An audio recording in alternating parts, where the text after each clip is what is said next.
शहर में रोटी कमाने के लिए आदमी को कुछ ना कुछ करना जरूर पड़ता है। मैं मिस्टर मुंबई बन के दिखाऊंगा, टॉप मॉडल बन के दिखाऊंगा।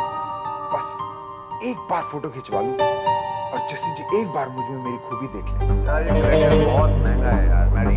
और मार्केट प्रॉब्लम है तो मेरा रेजिग्नेशन तैयार है। मैडी नाटक करना बंद करो।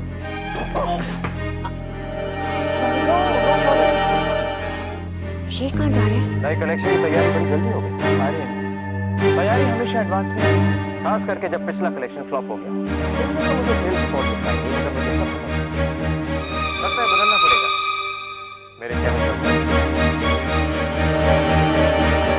पापा जी मैं उनसे कैसे कहूँ कि वो हमारी कंपनी ज्वाइन कर ले? एक लड़की है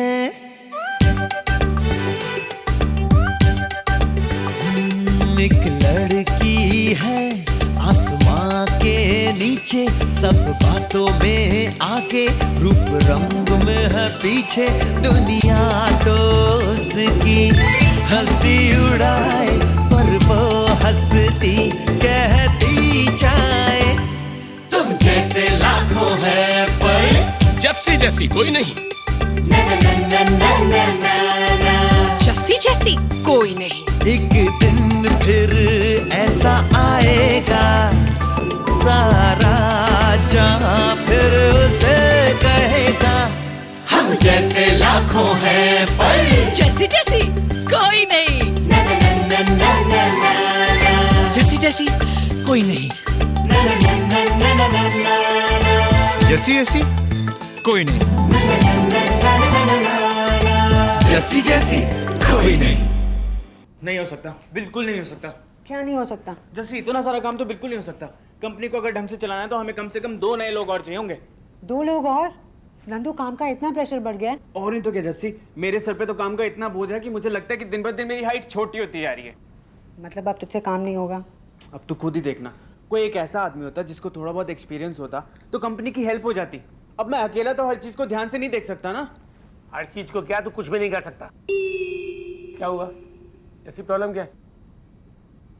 पापा जी, अरमान सर ने नई कंपनी खोली है और वो चाहते हैं उसे मैं चलाऊं। हाँ, उसी पे तो नंदू मेरी हेल्प कर रहा था। अब नंदू कह रहा है कि हमें कंपनी को चलाने के लिए किसी जिम्मेदार और एक्सपीरियंस आदमी की जरूरत है। और अंकल जी मैं भी अकेला क्या क्या देखूं? कंपनी रजिस्टर कराने के बाद कंपनी के रूल्स और रेगुलेशंस बनाना, बिजनेस प्लान, पैन नंबर और रोज के अकाउंट्स भी तो देखने पड़ेंगे ना।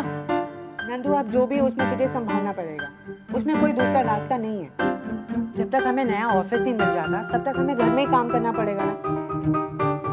पापा जी अब आप ही बताइए, हम किसी बाहर के आदमी को थोड़ी ना बुला के घर में काम करवा सकते हैं। क्यों, मैं यहाँ काम नहीं करता? अरे यार तेरे को तो मार पीट के मैं ठीक भी कर लूंगा। ठीक कह रही है, कोई दूसरा आदमी थोड़ी घर में आके काम करेगा। तुम लोगों को एक एक्सपीरियंस्ड अकाउंटेंट चाहिए। तुम लोगों को एक ऐसा आदमी चाहिए जो कि अनजान ना हो और घर में रह करके काम कर सके।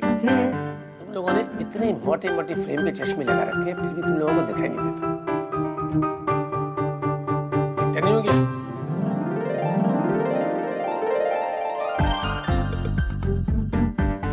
पापा जी आप, हमने तो आपके बारे में सोचा ही नहीं। नंदू बुद्धू, तू पापा जी के बारे में नहीं सोच सकता था? जैसी बेवकूफ, तूने भी तो नहीं सोचा? थैंक यू पापा जी, आपने हमारी बहुत बड़ी प्रॉब्लम सॉल्व कर दी। थैंक यू अंकल जी। अरे क्या बात है, सब लोग बहुत खुश नजर आ रहे हो। मम्मा पापा जी आज से हमारे साथ काम करेंगे। सच? तो फिर बात पक्की? पक्की ना? नंदू, मिस्टर बलवंत वालिया के नाम का कॉन्ट्रैक्ट बनाया जाए। ओके।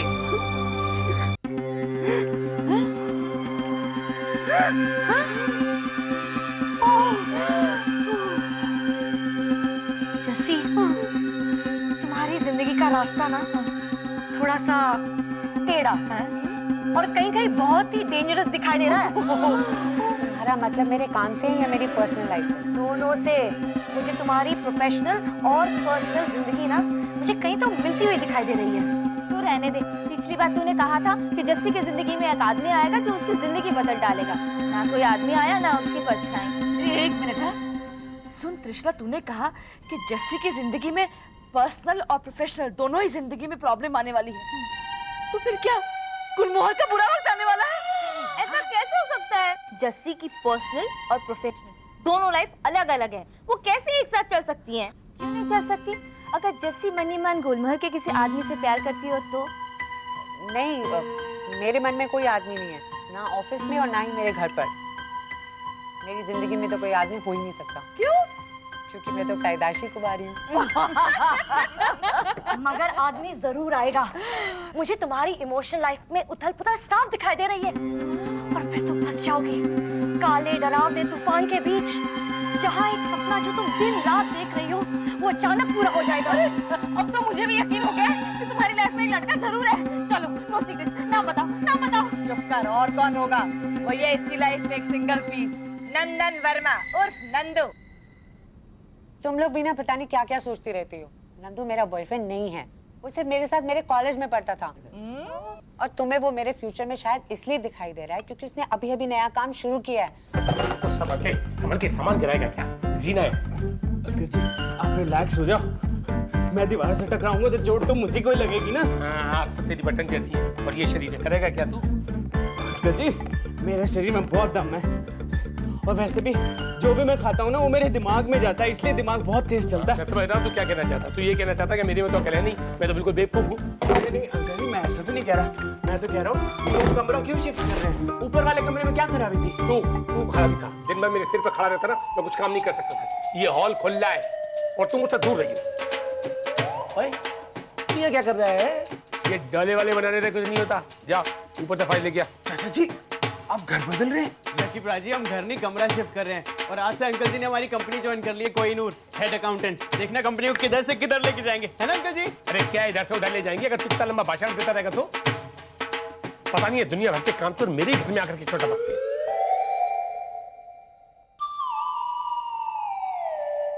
वाह, मेरी दुश्मन गुलमोहर में मुझसे बदला लेने आप पहुंची है और तुम मुझे शांत रहने की सलाह दे रही हो? Bye God. बिंदिया, हो सकता है तुम जो सोच रही हो ऐसा कुछ भी ना हो। वाह, हाउ एक्साइटिंग! मैं नहीं जानती थी तुम टैरो कार्ड भी पढ़ सकती हो। इससे फ्यूचर में जो होने वाला होता है वो पता लगता है ना। क्यों? मोहित पर टोने डालने से पहले पता नहीं था कि वो शादीशुदा है?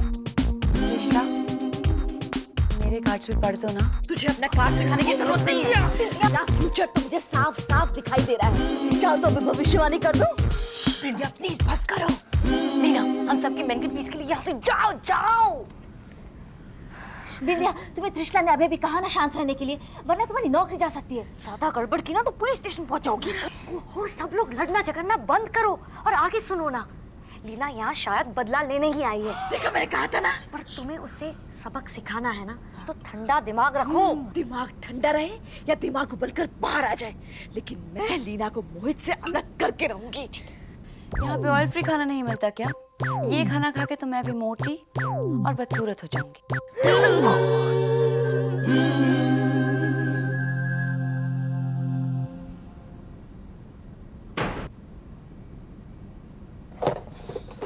सर, पहले कलेक्शन के कॉस्ट से शुरू करें। जैसी पहले तुम रूबी राज और मलिका को लेकर बोर्डरूम पहुंचो।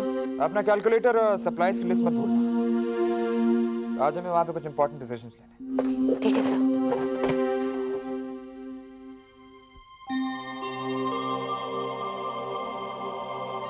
कहीं ये डिसीजन मेरी जिंदगी में आने वाली प्रॉब्लम से रिलेटेड तो नहीं है? शायद गुलमोहर पर कोई बहुत बड़ी मुश्किल पड़ने वाली है। जैसी तुम अभी तक गई नहीं? कहाँ सर?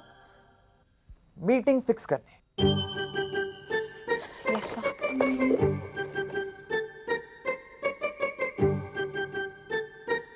जानते हैं सर, इतनी सारी प्रॉब्लम्स के बीच मुझे एक खुशी भी मिलने वाली है। क्या मेरा सपना कभी सच हो सकता है? हेलो हेलो जैसी बेटा।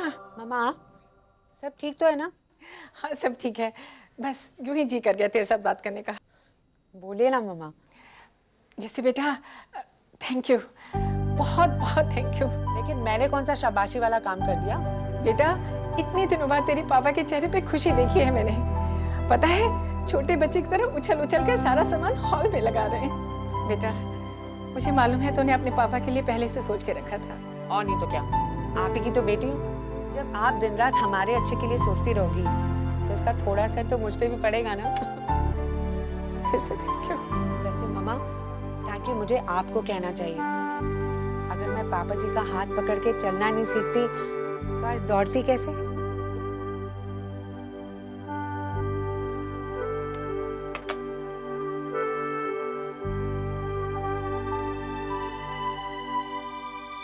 मुझे पता है अब आप क्या बोलेंगे। जैसी तू इतना क्यों सोचती है? तू खुश रहेगी तो मैं खुश रहूंगा। चल मेरी क्वीन विक्टोरिया, स्माइल कर। हम ये साबित कर सकते हैं कि वो लीना मॉडल है ही नहीं, वो तो चीट है। अरे लेकिन गुलमोहर के सामने उसकी असलियत रखकर मुझे क्या फायदा होगा? पर मोहित के सामने रखकर तो होगा ना। है? मतलब? वेरी सिंपल, जरा सोचो। हम चुपके से लीना के फोन कॉल्स ट्रेस करते हैं, जिसमें से हमको पता चलता है कि उसका एक और बॉयफ्रेंड है जिसके बारे में मोहित नहीं जानता। और मतलब वो मोहित को डबल क्रॉस कर रही है। जैसे ही मोहित को पता चला, वो उसको अपने आप छोड़ देगा। है? हाँ, एक मिनट, हम उसके लिए एक जाल बिछा सकते हैं। जाल? हाँ जाल। बिंदिया, जब मछली को भूख लगी हो ना, तब उसको सिर्फ आटे की गोली नजर आती है, कांटा नहीं। क्या बात है नाज़नीन, कमाल का आइडिया है। लेकिन ऐसी कौन सी चीज होगी जिससे वो डायन खिंची चली आए? Hello beautifuls. नहीं, वीरू नहीं। क्यों? लीना तो हर वक्त वीरू के साथ फ्लर्ट करती रहती है। वीरू! तो देखो, इस बार मारने से पहले मुझे इतना बता देना कि मैंने किया क्या है। कुछ नहीं मेरे प्यारे वीरू। आज काम खत्म होने के बाद तुम हमसे ऊपर आकर मिलोगे। हम सब ने तुमसे कुछ जरूरी बात करनी है। हे भगवान, मेरी रक्षा करना। अच्छा तो हम तुमसे बाद में मिलते हैं, okay? Bye Veeru. Bye Veeru, bye Veeru. अब उधर क्या देख रहे हो? रिसेप्शन खाली करो, बहुत काम है। गो!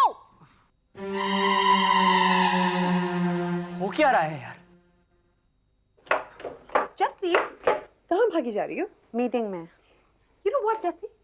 मैं तुमसे ये पूछना चाहती हूँ कि कभी भी तुम्हें अपने ऊपर गुस्सा नहीं आता? मतलब अब देखो ना, गुलमोहर हाउस एक फैशन हाउस है, तो ऑब्वियसली यहाँ के एम्प्लॉइज को भी फैशनेबल होना चाहिए। लेकिन तुम्हारे कपड़े देखकर ना, you know what, जस्सी? तुमको गवर्नमेंट के हिस्ट्री डिपार्टमेंट में काम करना चाहिए। Because you're ancient. जस्सी, वैसे इन बोरिंग ओल्ड फैशन कपड़ों को पहनकर तुम्हें ये तो जरूर लगता होगा कि थोड़ा बहुत अटेंशन मिल जाएगा, क्योंकि मानना पड़ेगा, you do look different. अब मुझे समझ में आ रहा है कि तुमको बोर्ड मीटिंग को क्यों बुलाया जाता है, क्योंकि वहां पर तुम्हें ज्यादा कपड़ों में देखकर लोगों को ऑटोमेटिकली लगता होगा कि तुम में ज्यादा अकल है।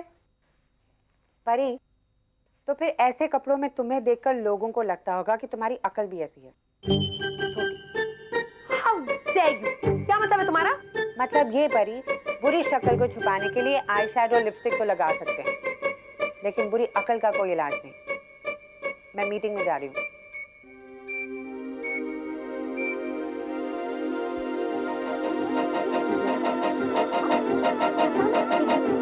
जब होगा सब कुछ बदल जाएगा।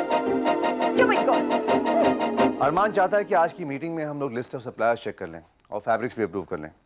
इनफैक्ट वो तब तक आगे नहीं बढ़ना चाहता जब तक तुम हर चीज ओके ना कर दो।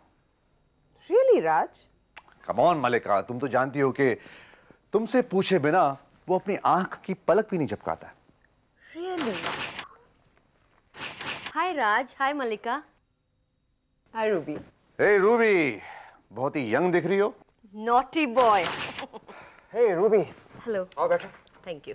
मैं सच कह रहा हूँ, गुलमोहर की मॉडल्स को कॉम्प्लेक्स हो जाएगा।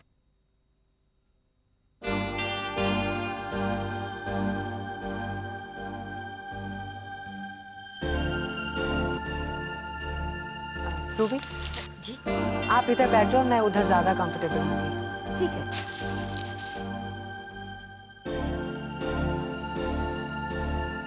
जस्सी, तुम तैयार हो कैलकुलेटर के साथ? Yes sir. रूबी, पहले डिजाइन की बात करें? यस। इस डिजाइन का एक पीस बनाने के लिए हमें 3.5 मीटर क्रेप सिल्क की जरूरत है। मतलब 3000 पीसेस बनाने के लिए हमें 3000 into 3.5 इक्वल टू 10.5 10,500 मीटर कपड़ा चाहिए। आज मैं वीरू को डट कर पटाना है। उस लीना का जीना हराम करना ही होगा। लो नाम लिया, वीरू द हीरो हाजिर। के अलावा कोई और तो नहीं है। आओ आओ, लेडीज की कंपार्टमेंट में तुम्हारा स्वागत है। पुल्स, ये बताओ आज का सीन क्या है? वीरू, तुम्हें लीना पसंद है ना? पिछली बार हाँ बोला, तुमने पूरे 32 के 32 हिला दिए थे। I am sorry, I am really sorry. लेकिन एक बात बताओ, तुम लीना के साथ बाहर जाना चाहते हो ना?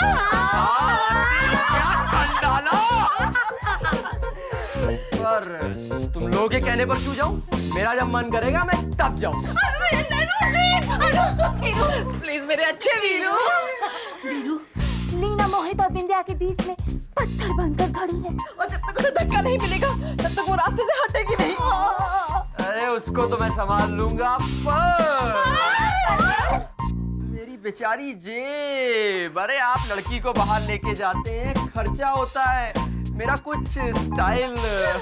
तू पैसे के बारे में मत सोच वीरू, पैसे के बारे में मत सोच। तू तो बस कुछ ऐसा कर कि वो लीना तुझ पर फिदा हो जाए। ब्यूटीफुल, तो फिर ये तय रहा, लीना और वीरू की। What the hell?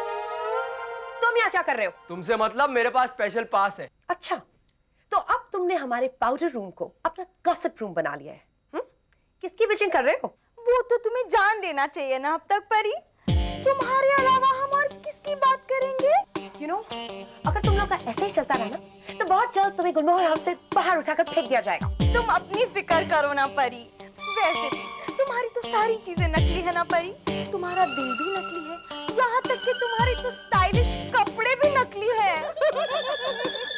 हाँ, तुम तो जानोगी, क्योंकि तुम्हारा पर्सनल टेस्ट इतना घटिया जो है। Anyways, तुम इतने एक्सपेंसिव कपड़े कभी अफोर्ड नहीं कर सकती।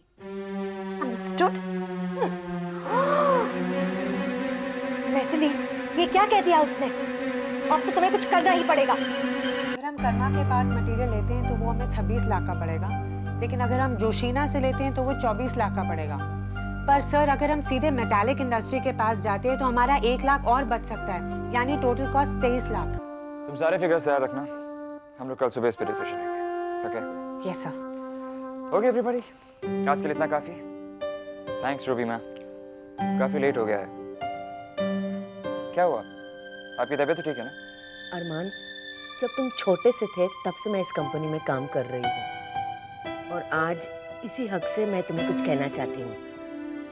मैडी का ये कलेक्शन बहुत अच्छा है, इसीलिए जो मटेरियल मैडी चूज करेगा, तुम उसी मटेरियल से ये डिजाइन्स बनाना।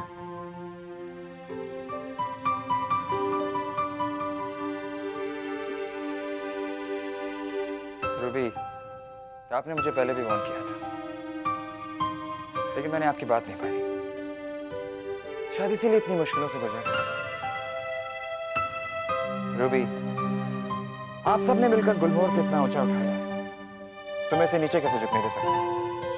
आप घर जाइए और आराम करिए, जो होगा अच्छा होगा। Thank you Arman. Good night everybody. Good night.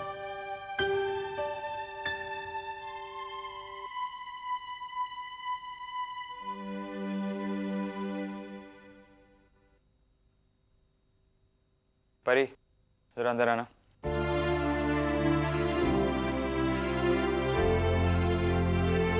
Nazeen, हाँ, जरा बैच की लिस्ट लेके आना बोल रहा हूँ, और हमें थोड़ी जल्दी है तो एक्सप्रेस स्पीड पे।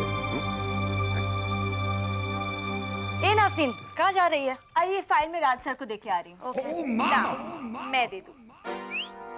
माय गॉड, ये तूने क्या कर लिया? अब इसी का तो इंतजार था गैंग। अब देखो, बड़ा मजा आएगा।